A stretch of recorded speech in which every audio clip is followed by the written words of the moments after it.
everyone.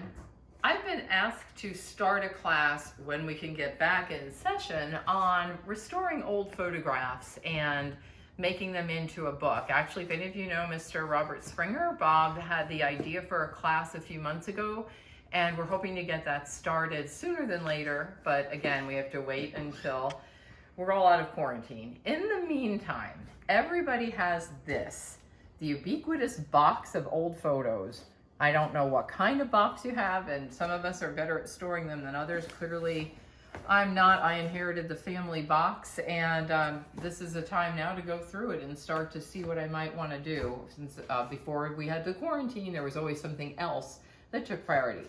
So the class that I'm going to be teaching and what I'm showing all of you now, so everyone in Vinson Hall that has some time on their hands and wants to go through some old photos one day while we're all sequestered, can bring some down to the photo studio and start working with the workshop on how to fix them. Some of the things we see problems are, this is not only just an old photo, but it is also toned differently. It's losing color. This was a black and white that it was hand processed, and I guess the developer, probably the Dectal or whatever they were using at the time, and the fixative isn't working, so the whole thing's starting to turn a purpley color. This photo is a very old photograph, and it's starting to get the brown spots of deterioration. The acid is eating through because it's on paper, so we might have those. I bet a lot of folks have these, the tin types or the daguerreotypes. These are also able to be scanned. No, we can't add what isn't there, but we can brighten them up and definitely make them look a little more presentable. I also picked out this one because it's just flat out faded. And this was a sepia tone, which a lot of the old photographs did prior to color, so that it had a little more of a human touch to it, made everybody look a little warmer.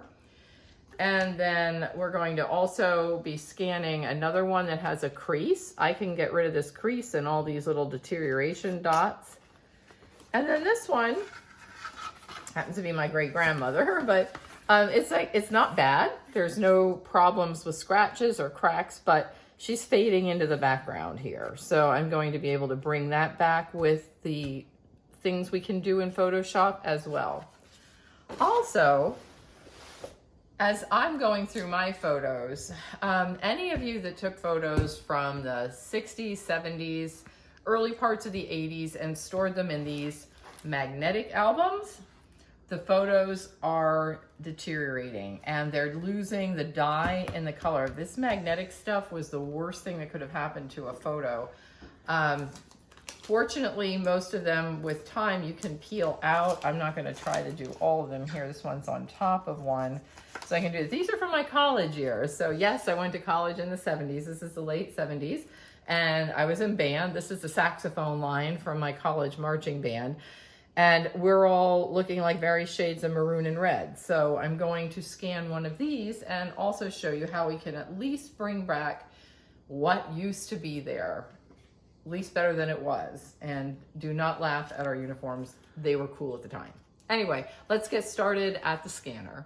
So this is a scanner that's almost identical to the one that's in the Vinson Hall Art Center photo lab. So what I'm doing here is easily transferable once we get there. The reason I'm showing you this is so that once you've amassed several photos that you would like to try to preserve and practice fixing, you can come down and we can get started once we have that class going in how to preserve photos and get a memory book taken care of. So when we go down to the photo room, although I have an iMac and we're using HPs in the photo room, it's the same system.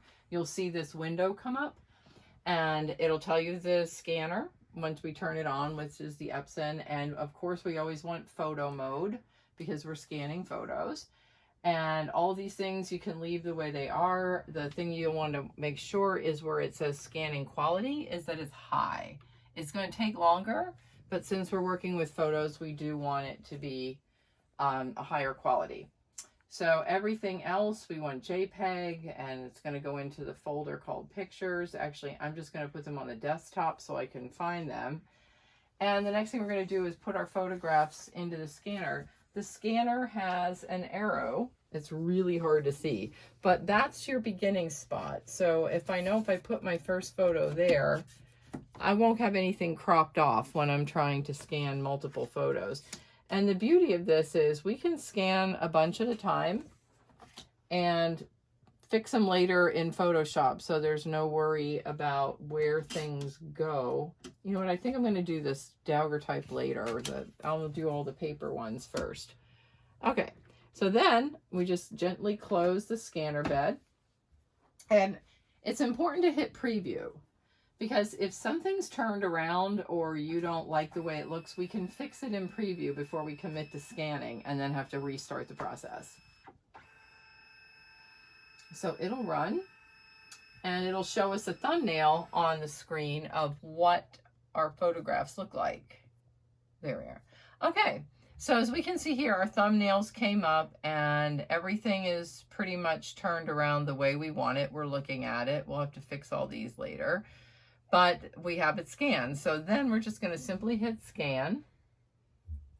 So once it scans, it'll open up your desktop window, and then it'll also show up on your desktop as an icon. I can see it here. It's an image with a number and a JPEG file. So before I go any further, I am going to go to my Finder and I'm going to make a new folder, and I'm going to rename my folder Scan Demo, so that you can call it whatever you want, call it your name, whatever it might be. And I'm going to drag this first one into my Scan Demo folder, and you can see my folder just moved because it's alphabetical. That's how it's set up on my desktop. Okay, so once I'm finished with that, I can remove these. And it's always important when you're down in the photo room to remove your photos lest they stay in the scanner until the next class comes in and then nobody knows whose they are or what happened. And this time I'm going to scan my 2 color issues with my pictures from college that were in that magnetic album. Again, I'm going to hit preview.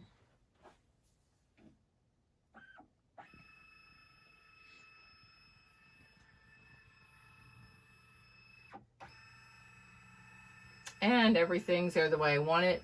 Now, when you have photos that don't take up the whole scanner bed, it will read them as separate photos. So you can see now it did 1 and 2. So if I wanted to change something with this, flip it, which I don't, I could do that. So I'm just going to hit scan, and it's going to scan these 2 as separate photos rather than together like it just did the last time. So I can wait for that.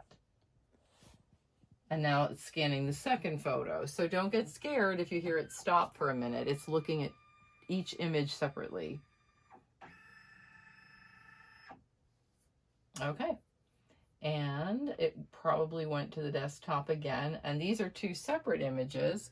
So I'm just going to drag over both to select them and wait for my computer to catch up with what I want to do, and drag them to my Scan Demo folder so that they're in that folder. The rest of this lesson is going to involve opening these photos in Photoshop, which is this program down here. And the next lesson is going to be how to fix these photos. So I hope you enjoyed the beginning of this lesson. Again, we're going to do this in steps so it's not overwhelming. Your homework, if there is any, is to take a box or an album or individual photos that you have and sift through them and find a few that you really cherish, but they need help. And I'll talk to you in the next lesson.